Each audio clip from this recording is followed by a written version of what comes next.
Halo, selamat bertemu kembali di Clinical Trial Channel, yang kali ini kita akan melanjutkan bagian kedua atau part 2 dari topik meningkatkan keragaman populasi uji klinis, kriteria kelayakan, praktik pendaftaran, dan panduan desain uji klinik untuk industri. Enjoy!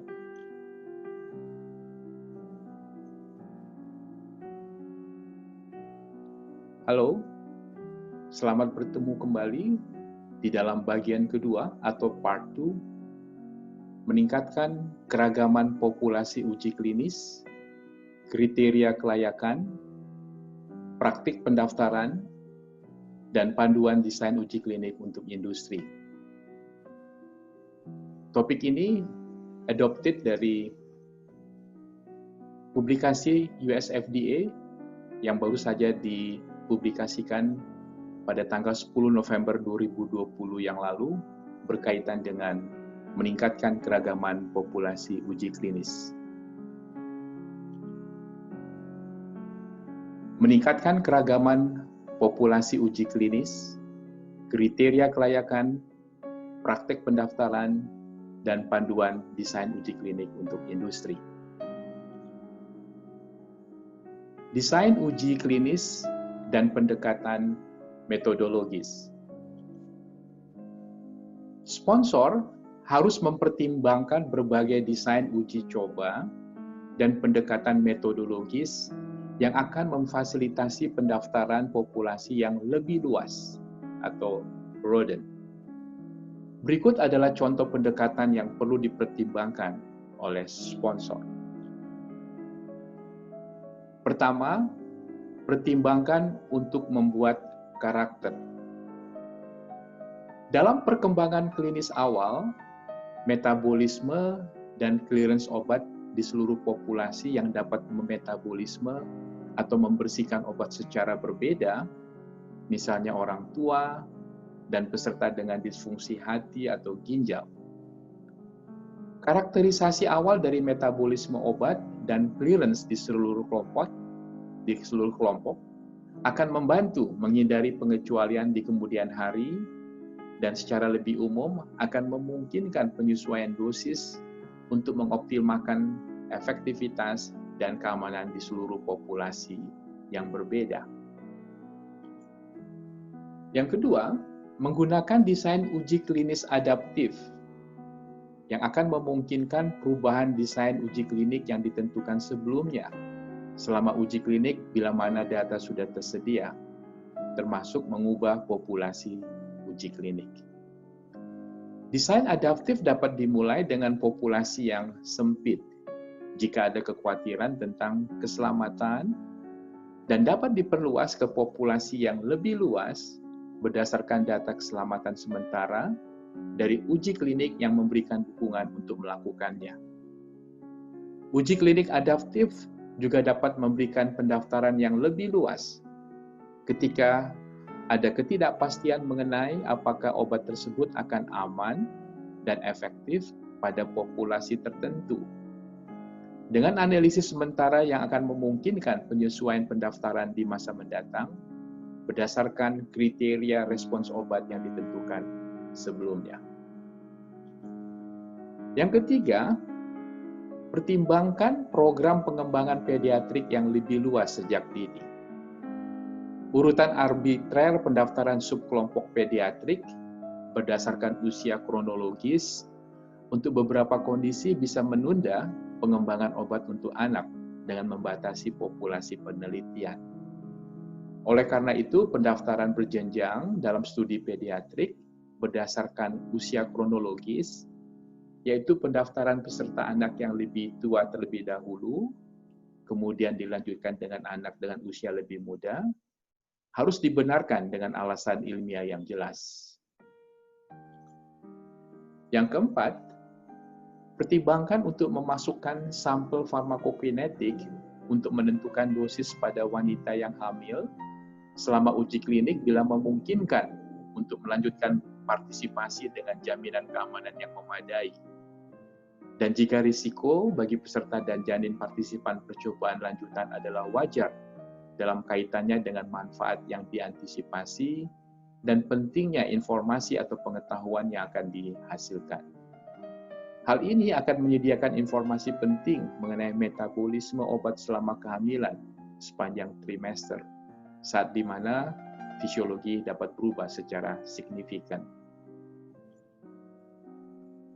Sebagai bagian dari keseluruhan desain studi, sponsor dapat meningkatkan keberagaman peserta yang terdaftar dengan mempertimbangkan faktor logistik dan faktor terkait peserta lainnya yang dapat membatasi partisipasi dalam uji klinis. Berikut ini adalah beberapa contoh pendekatan potensial dan FDA mendorong pengembangan juga pendekatan yang lain. Yang perlu diperhatikan selanjutnya adalah jangan membebani peserta uji klinik. Pertama, selama fase desain studi, pertimbangkan tantangan perekrutan yang mungkin terjadi karena jadwal kunjungan yang direncanakan dan kesulitan aksesibilitas, termasuk bagi individu penyandang disabilitas ke lokasi uji coba. Kurangi frekuensi kunjungan studi kepada mereka yang diperlukan untuk memantau khasiat dan keamanan. Dan pertimbangkan apakah fleksibilitas dalam jendela kunjungan dimungkinkan dan apakah komunikasi elektronik misalnya dengan telepon seluler, surat elektronik yang aman, ataupun platform media sosial lainnya, atau alat teknologi kesehatan digital dapat digunakan untuk menggantikan kunjungan ke situs uji klinik dan menyediakan penyelidik dengan real data berdasarkan waktu. Pertimbangkan juga penggunaan profesional medis keliling seperti perawat dan flebotomist untuk mengunjungi peserta di lokasi mereka, alih-alih meminta peserta untuk mengunjungi situs uji klinik yang jaraknya jauh.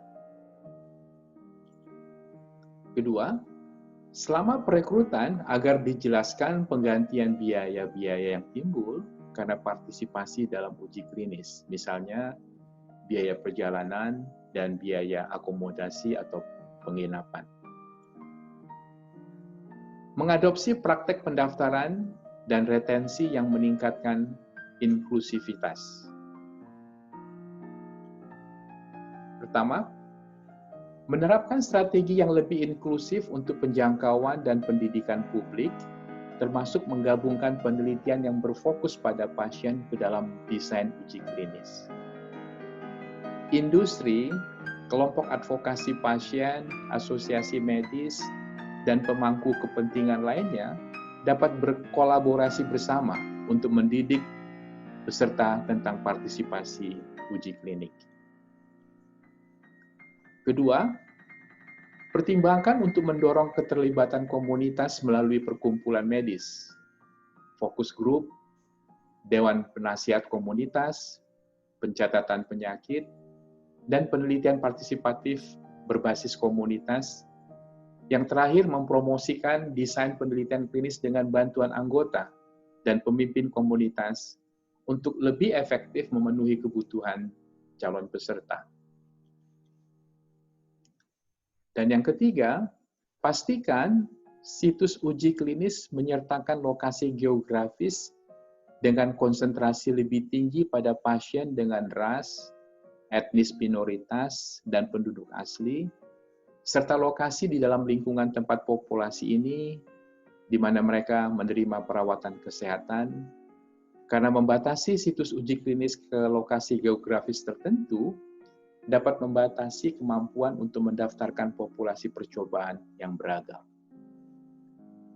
Mempertimbangkan keragaman ketika memilih penyedia layanan kesehatan dan koordinator studi untuk membantu dengan perekrutan uji klinis, karena peserta mungkin lebih memilih tenaga kesehatan dengan latar belakang budaya yang sama atau latar belakang etnis yang sama. Keempat, jadikan acara perekrutan dapat diakses dengan sering mengadakannya serta menawarkan mereka di waktu malam dan akhir pekan. Karena mungkin mereka adalah pekerja pada malam hari dan bekerja pada akhir pekan. Pertimbangkan untuk mengadakan acara di lokasi non-klinis tetapi terpercaya seperti pusat komunitas, tempat komersial sosial seperti tempat pangkas rambut, salon kecantikan, atau tempat di mana sering dilakukan acara publik seperti festival budaya, karnaval, dan parade sebagai sarana penghubung dengan beragam populasi dan populasi yang mungkin memiliki akses internet yang terbatas atau tidak ada sama sekali. Kelima, jajaki perjanjian untuk memfasilitasi pertukaran rekam medis antar situs uji klinis untuk mempromosikan retensi peserta dengan mendapatkan persetujuan peserta bagi penelidik uji klinis untuk mentransfer rekam medis termasuk rekam medis elektronik ketika peserta berpindah dari satu lokasi ke lokasi lain. Karena peserta sering mendapat kesulitan untuk menavigasi pengumpulan dan pemindahan catatan antar situs. Yang keenam, pertimbangkan strategi perekrutan melalui media online ataupun media sosial.